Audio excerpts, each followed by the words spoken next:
race is on to build King Dakar, the tallest, fastest roller coaster on Earth. With the deadline closing in, the crew confront unexpected challenges, threatening to derail their record-breaking megastructure. Let's take a few moments here. Will their $25 million gamble pay off?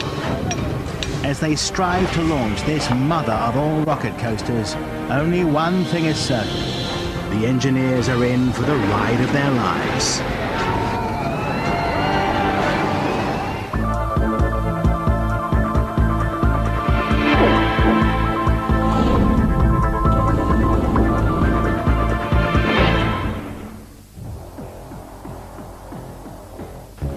This is ground zero of the roller coaster wars. On this empty patch of dirt, a crack team of engineers hopes to conquer the record books and build the coaster that rules them all. But it'll take a mountain of steel and technological wizardry to pull it off. This is about bragging rights. For all its thrills, an amusement park's signature coaster is the one that counts. It is these monuments of pure power and speed that draw the big crowds. If all goes to plan, they'll launch King Dakar in 1 year. It's a tall order, at 45 stories high, and accelerating from 0 to 206 kilometers per hour in 3.5 seconds. This ride will be the closest you'll get to getting shot off the deck of an aircraft carrier, or pulling out of a dive in an F-16. So we've got to bring a crane in. But are the designers behind King Dakar pushing the technology to the breaking point?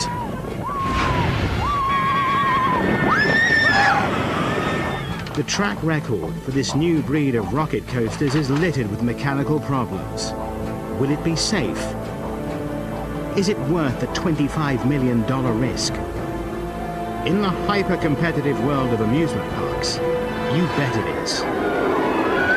When you tell the public that the tallest roller coaster is in your park, people who aren't interested in roller coasters or parks are going to take notice, and they're going to be curious, and they're going to want to go to the park to even just look at it, even if they don't ride it. In the last decade, the roller coaster wars have escalated. 61-meter megacoasters have been around for years. But in the spring of 2000, Cedar Point Amusement Park in Ohio threw down the gauntlet. Breaking through the 91-meter height ceiling with Millennium Force, the first giga coaster.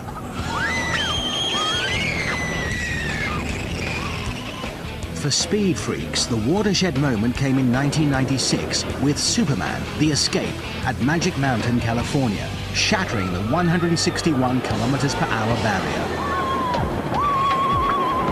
Up until 10 years ago, all roller coasters operated on a simple propulsion formula. A slow chain or cable lift pulls the train up the first hill, releases it, and gravity takes over. Rocket coasters such as King Dakar have rewritten the laws of coaster physics, throwing out the idea of the slow ride up the first hill. Rocket coasters are shot out of the starting gate like a fighter jet is launched off an aircraft carrier. The shuttle, or catch car, inside the track is locked into place like a coiled spring. The coaster is loaded onto it and cocked like the hammer of a gun. They pull the trigger and boom, away you go. Simple. Not really. At least not at speeds in excess of 161 kilometers per hour. And not if you're the chief engineer, but we'll come back to that. In 2003, a new rocket coaster shocked the industry, taking launch technology to another level and shattering 2 world records. Top Thrill Dragster at Cedar Point, Ohio, stands a gut-wrenching 128 meters high, making it the first strata coaster, accelerating to 193 kilometers per hour in about 4 seconds. It's the closest thing on wheels to a real top fuel dragster. Enter King Dakar, The monster ride destined to cut Top Thrill dragster down to size. March 2004. The Brain Trust from Six Flags Great Adventure in New Jersey teams with Swiss manufacturer Intamin, the builders of Top Thrill dragster. The concept for Kingda Car is unveiled. Yeah. It looks like it's all here. Great. The idea is to begin with the blueprint of Top Thrill dragster, but to build their new coaster, Kingda Car, even bigger, faster, and better. The amount of power for this ride is substantial. The stakes are higher, much higher. The question is, how far can they push the technology? Can it be done? Can it be done in time? The money people are adamant. To be worth the estimated $25 million investment, it has to be ready to ride for the start of the next season. Turning to one of the most sophisticated CAD design software programs around, the idea begins to take form. Every meter further and kilometer per hour quicker drives up the cost. Every change in the geometry of the track affects the stress on the rider's body. The formulas for G-forces must be recalculated. The design goes through hundreds of minor variations. We talked about different heights. You know, how high did we want to go? We looked at the possibility of one with two hills on it in the back. And, you know, we decided to stay with the single hill. The final design is a 950-meter long track, packing the maximum thrills into the park's allocated space. Its centerpiece will be this soaring 139-meter tower, 4/5 as tall as the Washington Monument, breaking the old record by 11 meters. The designers can even experience the ride from the passenger's point of view. First, the launch at 0 to 206 kilometers per hour in 3.5 seconds. You are shot up the tower faster than you can say, "Get me off this thing." Coming up to the top, we're going to slow you down real nice for that nice look around, and then next thing you know, you're going to be diving at the ground. It's probably impossible to describe how this would feel to the average person who has never been in a jet fighter or maybe a motorcycle, but even that is no comparison. This will pin you in your seat. It's nothing like you've ever felt before. Kingda Car goes into production under a cloak of secrecy. If one of the other super parks were to find out about their plans and steal their thunder by launching an even taller, faster coaster, Kingda Car would be a huge waste of cash. In this business, second isn't an option.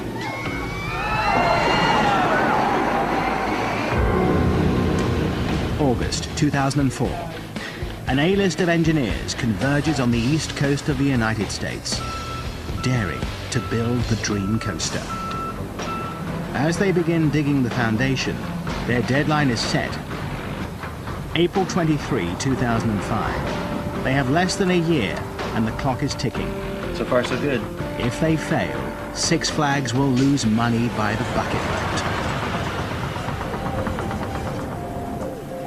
Because of the magnitude of the project, we had to get an earlier start than we typically do for other coasters. One crew works on building the giant tower, while a second crew works on the smaller Camel Hump Hill, approximately 45 meters away. They take advantage of the warm fall weather to get as much of the coaster's track done as possible.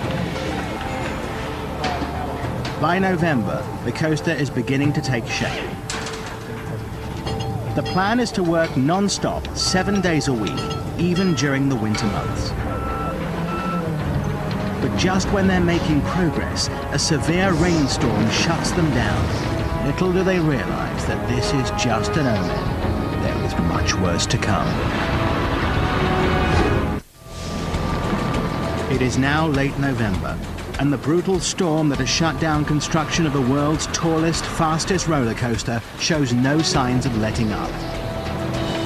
The deadline of launching Kingda Car next spring is in serious jeopardy. Every day the rain falls is like watching thousands of dollars go down the drain. One crew is supposed to be working on the mammoth 139-meter tower that stands half done. The other team is trying to finish the 39-meter high Camel Hump Hill. but work is at a complete standstill. We've been pushing hard to complete the tower as early as possible so that we can avoid days like this for any of the high work. As you can see, there's nothing going on in the air. It's rainy and windy. At these extreme heights, the danger from the heavy rain and winds is magnified. Moving around on dripping wet steel is inviting a fatal slip. The delicate task of maneuvering heavy sections of track into place is out of the question. Down on the ground, the picture isn't getting any prettier. The rain has flooded the foundation of the hydraulic room that'll house the coaster's launch system, the heart and soul of the ride. The crew has extra work to do, pumping the water out. The clock is ticking, and it seems the hole just gets deeper and deeper. Finally, after a lengthy setback, the storm abates. The crews will now have to work overtime to try and claw back the lost time. Mother Nature's not been very kind to us. We've had problems. We've had a lot of rain. We've had a lot of wind. Yesterday we had fog so bad we couldn't see the top of the tower from the bottom. The cold's not so bad, but the wind is killing us. We're behind where we want to be, but we're working hard to get caught up. A few weeks later, it appears their frantic pace has paid off. The 950-meter-long track is taking shape. They're nearly halfway there. The team is about to achieve an important milestone. The topping off of the Camelback, the second highest point on the coaster. This 39-meter hill is designed to give riders a last burst of airtime, lifting them in their seats as they crest the Camelback and head for the finish. Its completion gives the crew a boost in morale, but they know they are a long way from the finish line. Looming in the background is a reminder of bigger challenges to come. The completion of the record-breaking 139-meter tower. If they're to have any hope of finishing the project on schedule, they need to top off this main tower by year's end. Time for a reality check. There are now only 20 shopping days to Christmas, and the crews break for the holidays. They have more than 30 meters to go. Every meter higher, the more difficult the task becomes. Right now, with days like today, it's a bit in question, honestly.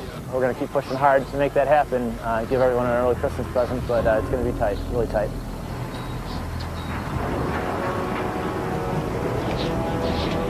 Then, almost on cue, Mother Nature intercedes. A wicked winter storm blows in.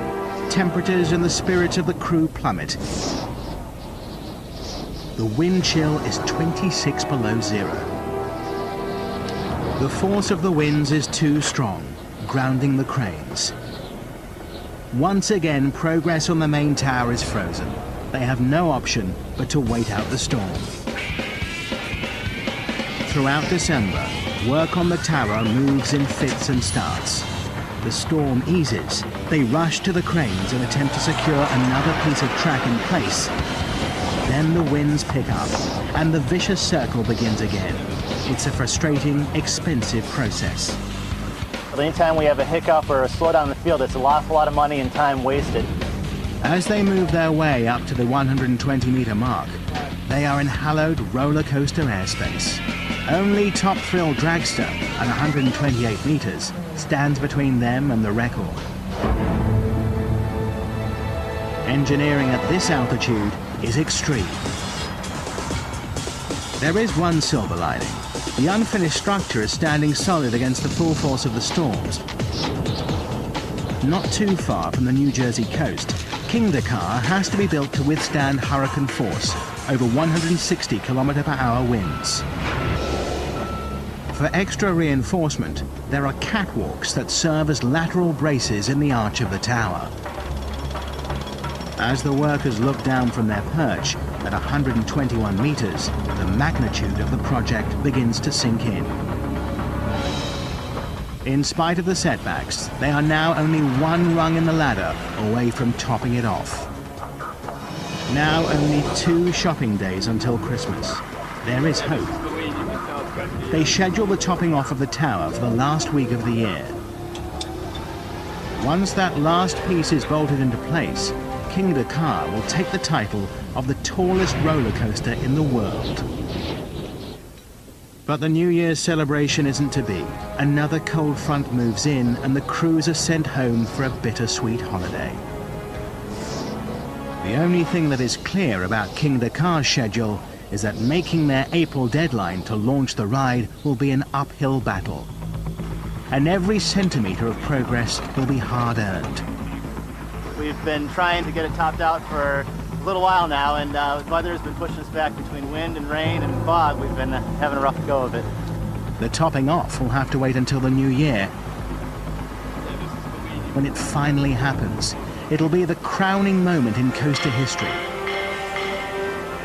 If the final arching piece of track is even a centimetre off on either side, the tower will have to be reconfigured.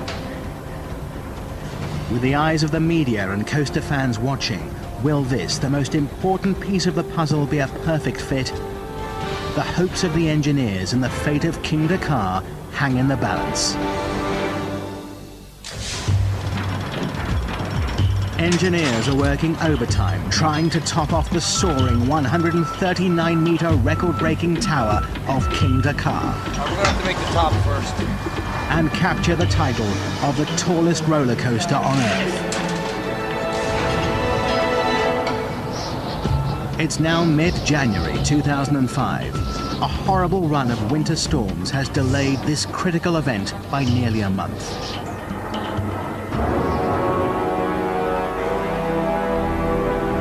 Today, the engineers are determined to make it happen, no matter what the weather. The crowd gathers early in the morning. The media has been invited in force. Cameras and eyes are trained on the top of the structure to witness this historic moment when King Dakar is crowned the king of the coasters.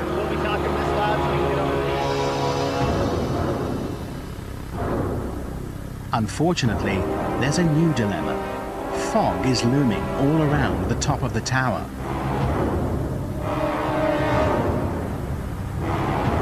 The crew can't believe their bad luck.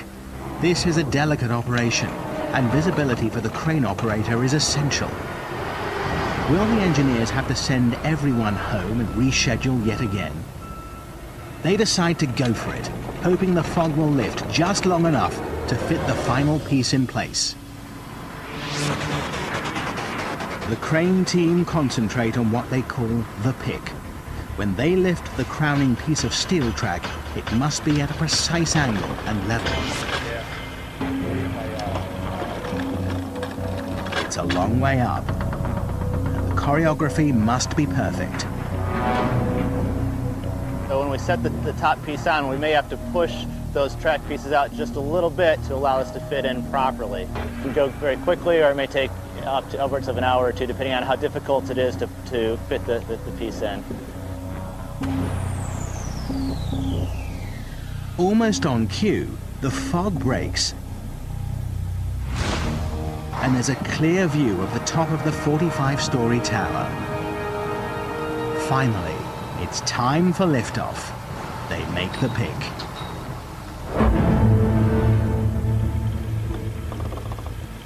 Everyone watches and waits. The fit must be exact. It is a game of centimeters.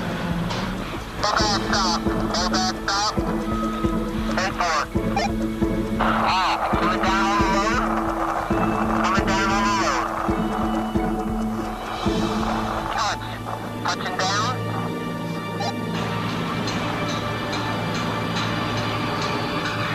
The Eagle has landed. It's done. After all the weather setbacks and delays, the record-breaking tower is finally complete.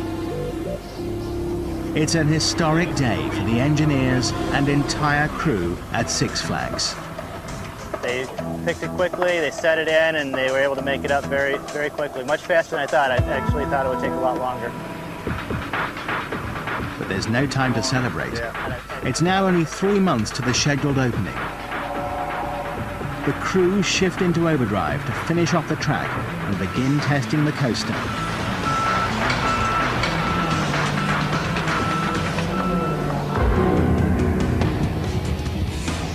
But their luck is fleeting.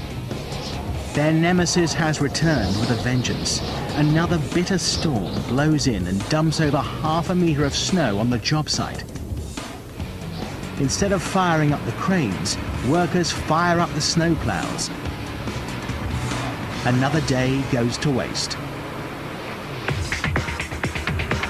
While the track work on the fastest coaster on Earth is going painfully slow, there is good news at the base of the main tower. Inside this hydraulics building, the parts for the launch system are arriving as scheduled.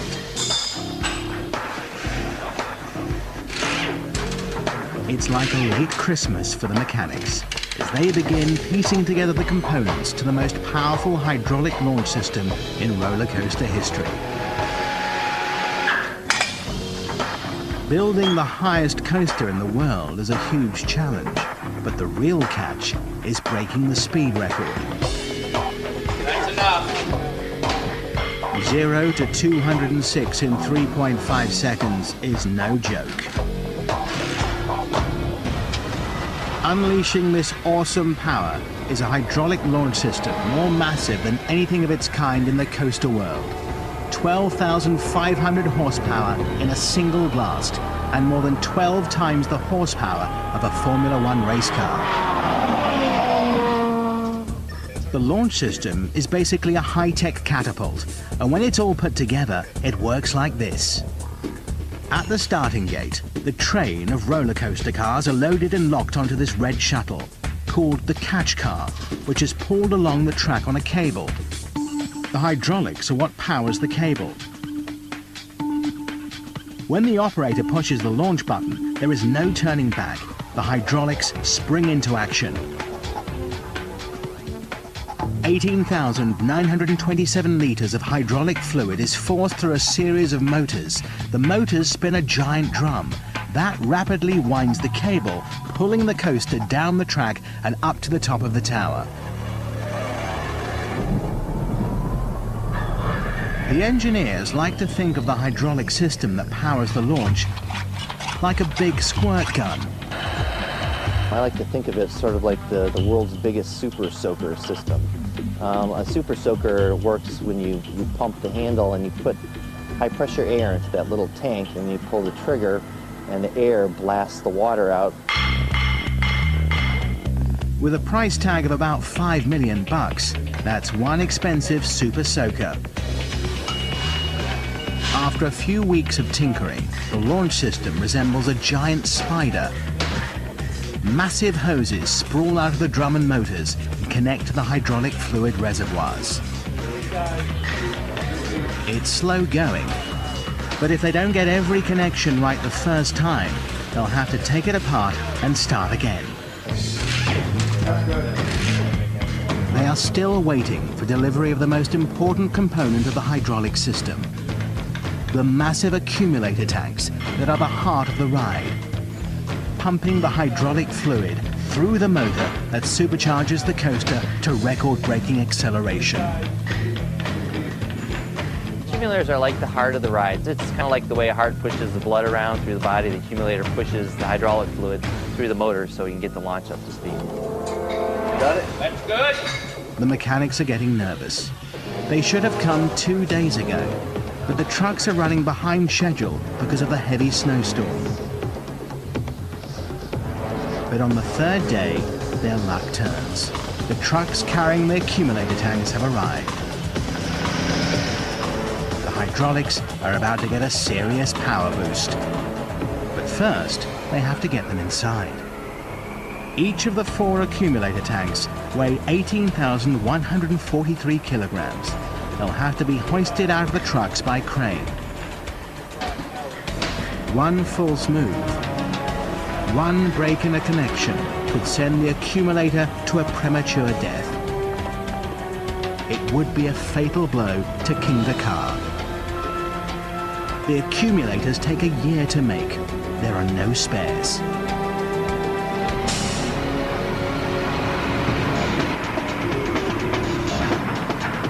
It takes all day, but at last the accumulator tanks are in place. And the countdown to the most powerful roller coaster launch in history has begun. I've never dealt with a hydraulic system like this. But deal with it they will. In trying to eke out every last drop of acceleration, they must ensure that every last component of the launch system, the track, and the cars can handle the stress.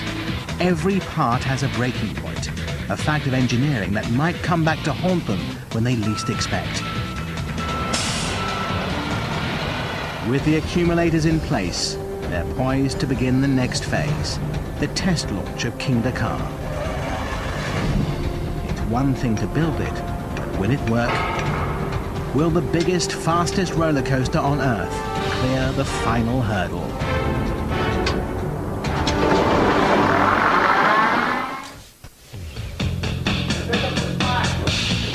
February 15th, 2005.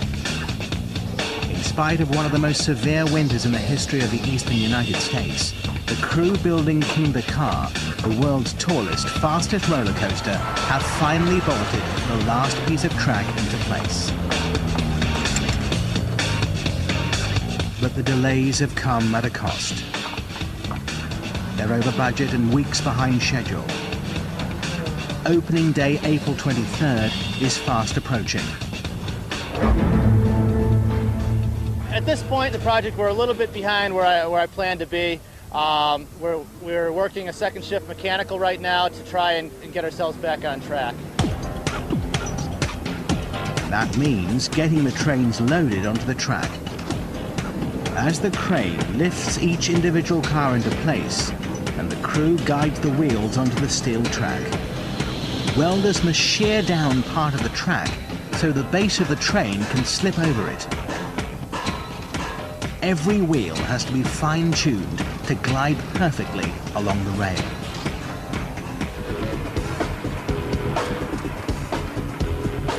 They quickly move on to the next phase, installing 473 magnetic brakes along the track. When you're dealing with speeds of 206 kilometers per hour, you need a fail-safe method to control that speed.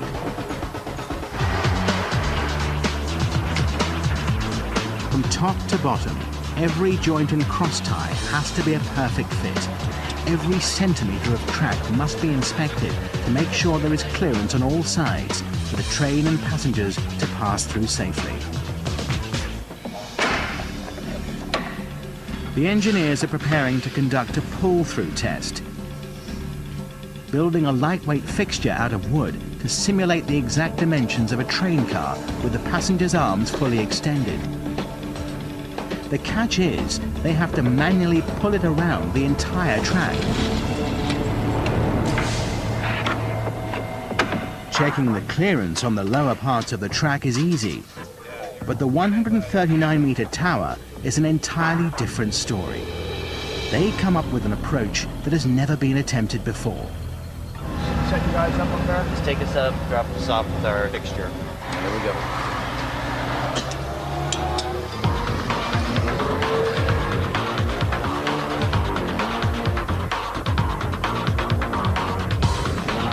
Now move down, hold the load, please, move down. The crane delivers engineers and the fixture to the top of the tower. They must tie themselves securely to the track and move carefully. They're 139 meters off the ground with no safety net. That side goes up, there you go. One wrong move or one misstep could be fatal. Let's take a few moments here. Good? Okay, so it's running by itself now, right? Okay. So far, so good. A few minutes into the test, they hit potential trouble. Well, how was the clearance? We're about actually a half inch. About a half an inch? Three quarters of an inch. The plywood extension that simulates a rider's arm appears to be about 2.5 centimeters over the line at the top of the tower. Yeah, we got about 2 inches. In this business, a centimeter or two is huge. It could mean rebuilding this section of the track. 2 inches, over the top of it. It's not over the side, though. They remeasure on the spot. It turns out their plywood arm is a few centimeters longer than the required safety envelope. A false alarm, but the delay is costly.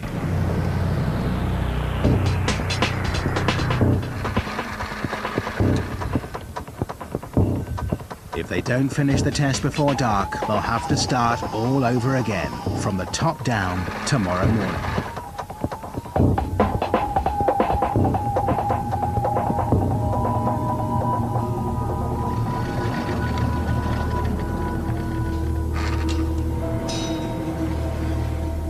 Ten hours later, and the light fading fast,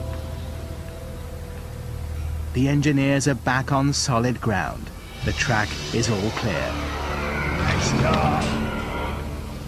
Every little test like this, or big test like this, is one step closer to opening it. With computer and system checks complete, it's finally time to launch the train. So you'll see that train roll backwards just a little bit.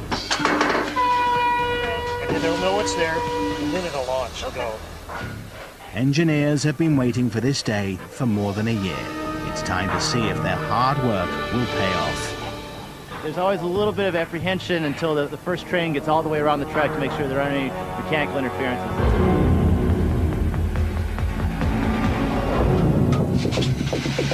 They conduct their first launches at night, so they don't interrupt construction work around the launch area.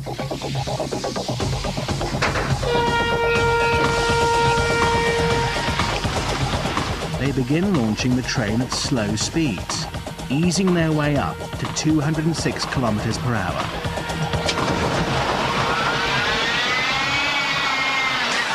By 3 in the morning, they're ready to try launching at full speed. It'll be a huge victory if it makes it over the top on the first full-powered run. Handler has to move the catch car back and forth to be in automatic position.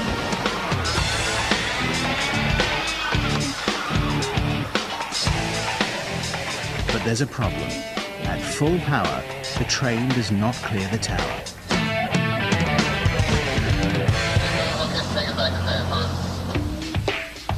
They recalculate, adjust the launch settings, and try again. They work through the night.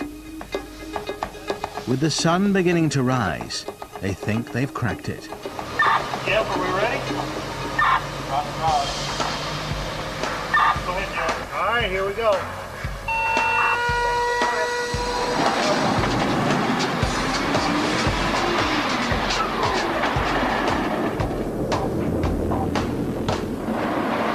Get over there. I can't believe it got up that high. I didn't think it would. That's a tease there. The engineers boost the hydraulic power, reset the computer, and load up the coaster for one last try. If it doesn't make it over the top this time, it could mean serious problems with the hydraulic system. Hey, Michael, get it right this time. Stand clear.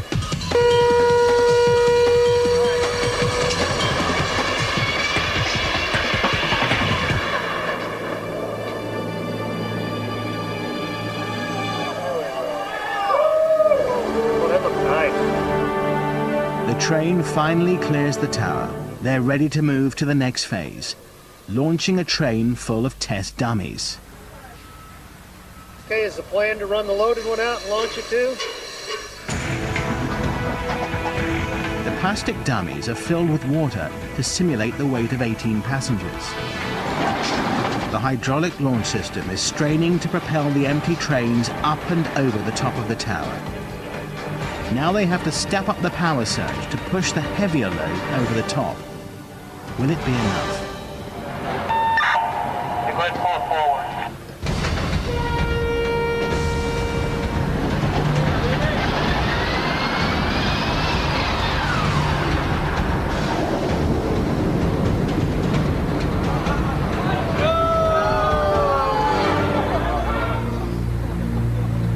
The train cascades backwards. They reset and try again.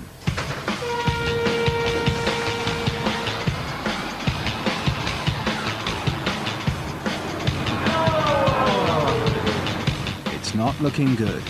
The hydraulics seem to be okay. Suspecting the problem is in the catch car, they call it a night. The following day, they call in the specialist.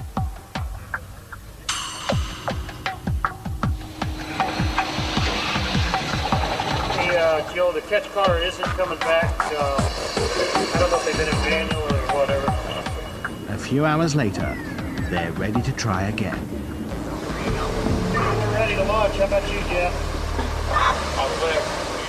It's a last-ditch effort. If this doesn't work, the catch car will have to be replaced. The whole season could be lost.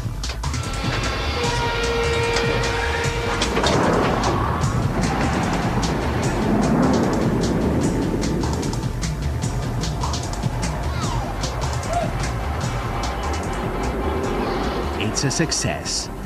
After more than a year of planning and construction, the ride finally appears to be working smoothly.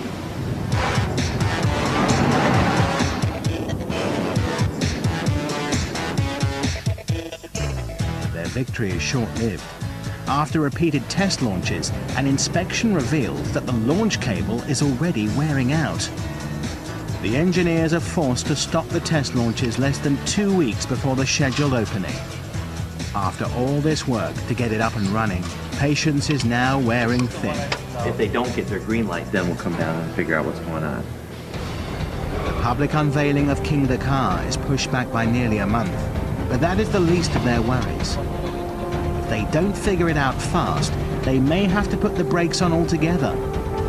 The whole summer season is in jeopardy.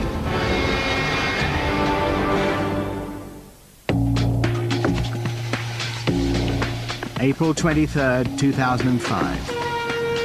It was meant to be the grand opening of King Dakar, but the world's tallest, fastest roller coaster is going nowhere fast. Unfortunately, the engineers are still tinkering with the complex cable launch system that is supposed to catapult the roller coaster out of the gate at 206 kilometers per hour and up and over the 139-meter high tower.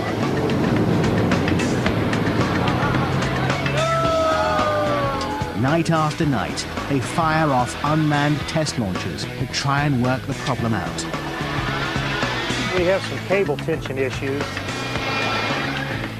We don't want that to happen on this. We got to keep a proper amount of tension on the cable. They decide to replace the entire cable that catapults the train at record-breaking speeds up to the top of the tower. The next night, they fire up the most powerful hydraulic launch system of its kind and hope for the best.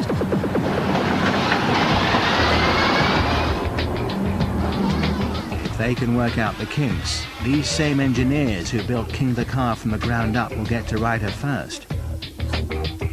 But until they get the kinks out, the only passengers they can risk are the water dummies.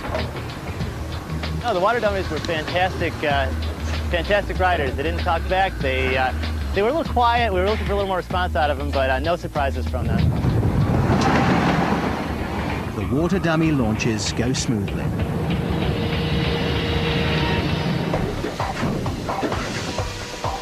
The engineers move on to testing the coaster at full capacity, running multiple trains in succession and hoping the new cable doesn't start to slip. We got to continue cycling it. We want to prove it out, get rid of any nuisance issues, we call it, so that it runs consistently when it's ready to open to the public.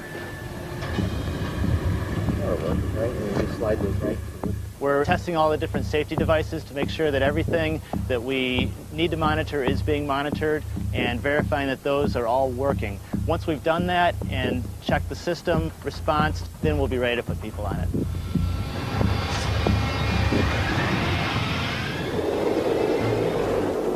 We're getting there. You can see the light at the end of the tunnel.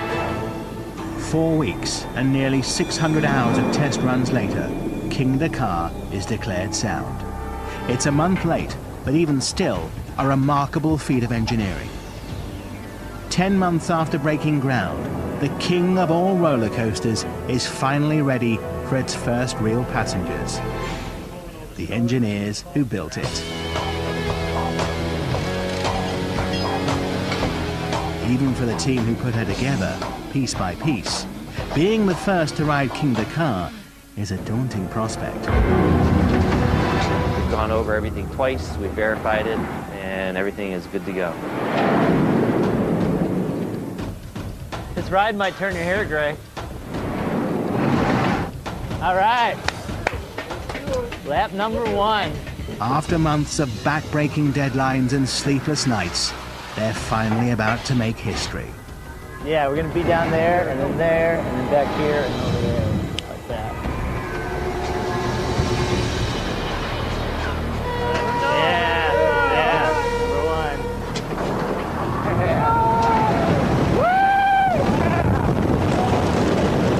All right!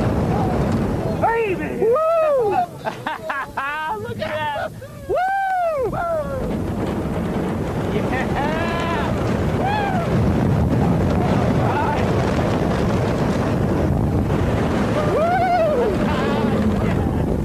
That is it. That nails it. The launch, 0 to 206, 3.5 seconds. Straight up the tower, 139 meters. The drop, 127 meters sheer vertical, 50 seconds. And 3 records bite the dust. The most insane 50 seconds of your life. King Dakar takes the title of the biggest, fastest roller coaster on Earth. It's worth waiting for. It's a 50-second reward after nearly a year of hard labor. Oh, outstanding. That is, the acceleration just keeps going and going. It just doesn't want to stop. And then straight up. You try to talk and you can't talk.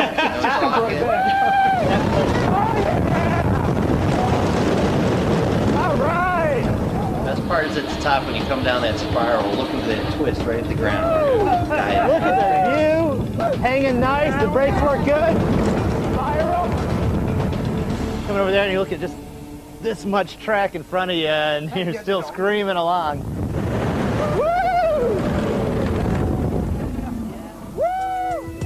It's a momentous day for the engineers and in coaster history. It's been a long road to the top. I thought this project was going to be quite a challenge, and it's been an enormous amount of hard work and reward. It certainly lived up to all the expectations I had for a challenging project. Everybody, please count down with me to help launch the tallest and the fastest roller coaster on Earth, King Dakar. King Dakar finally opens to the public just 1 week later. Coaster enthusiasts from around the world clamour to be the first to ride the record-breaking coaster. Awesome, dude. Woo! Awesome!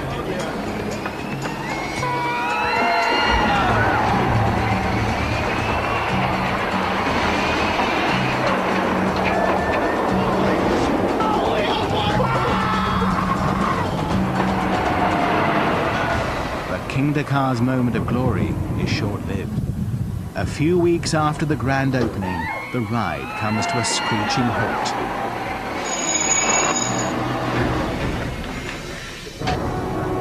According to Six Flags, a bolt in the track sheared off during an unmanned test launch, ripping out a piece of plastic liner and damaging the brakes on the train.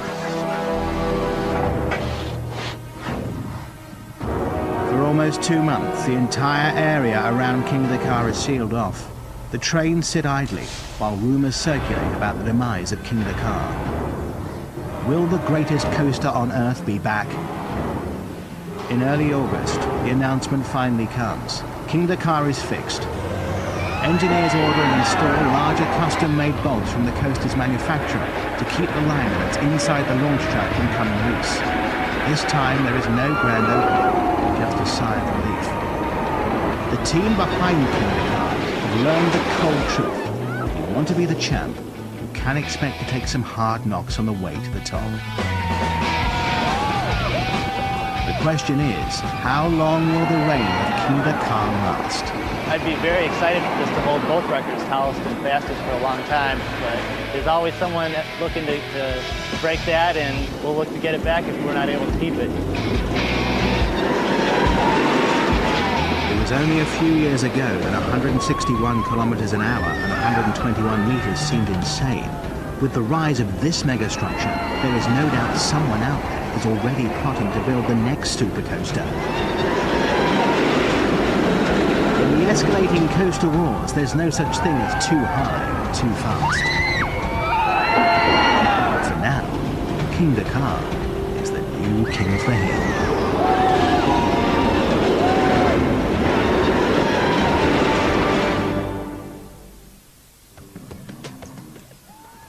This brand new series of MegaStructures is back at the same time tomorrow. Need another adrenaline rush? Don't worry, air crash investigation is next. Is littered with mechanical problems. Will it be safe? Is it worth the $25 million risk? In the hyper-competitive world of amusement parks, you bet it is. When you tell the public that the tallest roller coaster is in your park, people who aren't interested in roller coasters or parks are going to take notice, and they're going to be curious, and they're going to want to go to the park to even just look at it, even if they don't ride it. In the last decade, the roller coaster wars have escalated. 61-meter megacoasters have been around for years, but in the spring of 2000, Cedar Point Amusement Park in Ohio threw down the gauntlet.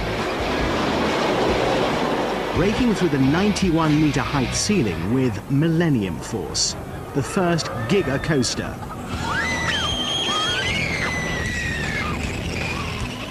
For speed freaks, the watershed moment came in 1996 with Superman, The Escape at Magic Mountain, California, shattering the 100 years hopes to conquer the record books and build the coaster that rules them all.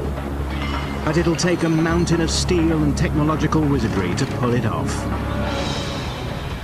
This is about bragging rights. For all its thrills, an amusement park's signature coaster is the one that counts. It is these monuments of pure power and speed that draw the big crowds. If all goes to plan, they'll launch King Dakar in 1 year. It's a tall order, at 45 stories high, and accelerating from 0 to 206 kilometers per hour in 3.5 seconds. This ride will be the closest you'll get to getting shot off the deck of an aircraft carrier,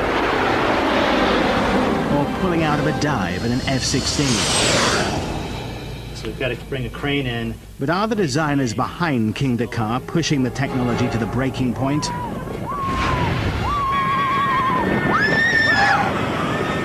The track record for this new breed of rocket coasters is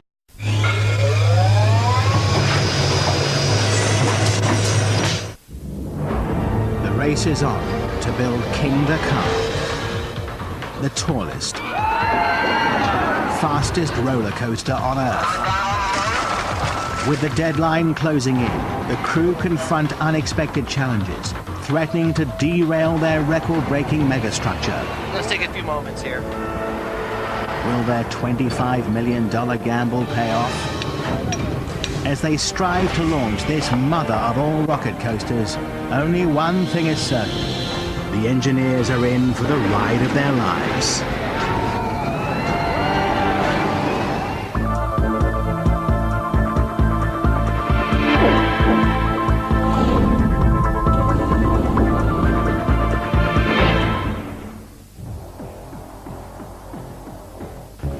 This is ground zero of the roller coaster wars. On this empty patch of dirt, a crack team of engineers, and not if you're the chief engineer, but we'll come back to that. In 2003, a new rocket coaster shocked the industry, taking launch technology to another level and shattering 2 world records. Top Thrill Dragster at Cedar Point, Ohio, stands a gut-wrenching 128 meters high, making it the first strata coaster, accelerating to 193 kilometers per hour in about 4 seconds. It's the closest thing on wheels to a real top-fuel dragster. Enter King Dakar, the monster ride destined to cut Top Thrill Dragster down to size. March 2004. The Brain Trust from Six Flags Great Adventure in New Jersey teams with Swiss manufacturer Intamin, the builders of Top Thrill Dragster. The concept for King the Car is unveiled. It looks like it's all here. Great. The idea is to begin with the blueprint of 161 kilometers per hour barrier. Up until 10 years ago, all roller coasters operated on a simple propulsion formula. A slow chain or cable lift pulls the train up the first hill, releases it, and gravity takes over. Rocket coasters such as King the Car have rewritten the laws of coaster physics, throwing out the idea of the slow ride up the first hill. Rocket coasters are shot out of the starting gate like a fighter jet is launched off an aircraft carrier. The shuttle, or catch car, inside the track is locked into place like a coiled spring. The coaster is loaded onto it and cocked like the hammer of a gun. They pull the trigger and boom, away you go. Simple. Not really. At least not at speeds in excess of 161 kilometers per hour,